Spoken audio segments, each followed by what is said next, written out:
দেশের অন্যতম অডিও প্রযোজনা প্রতিষ্ঠান জি সিরিজের বিরুদ্ধে কপিরাইট আইনের লঙ্ঘনের অভিযোগ এনেছে জনপ্রিয় ব্যান্ড শিরোনামহীন। শিরোনামহীনের প্রথম 3টি অ্যালবাম জাহাজী, ইচ্ছে ঘুড়ি ও বন্ধ জানালা জি সিরিজ থেকে প্রকাশিত হয়েছিল।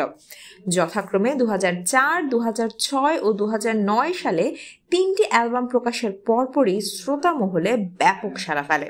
এসব গানের কপিরাইট নিজেদের নামে করে নিয়েছিল জি সিরিজ। বিষয়টি নজরে এলে কপিরাইট বোর্ডে অভিযোগ করে শিরোনামহীন।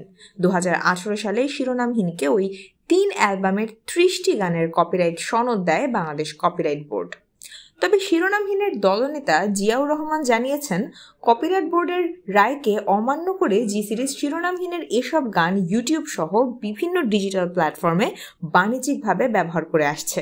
এ কারণে তারা কপিরাইট বোর্ডে পুনরায় অভিযোগ করেছেন। শিরোনামহীনের অভিযোগ আমলে নিয়ে সোমবার জি সিরিজের কর্ণধার নাজমুল হক ভূঁইয়ার কাছে লিখিত ব্যাখ্যা চেয়ে চিঠি পাঠিয়েছে বাংলাদেশ কপিরাইট অফিস।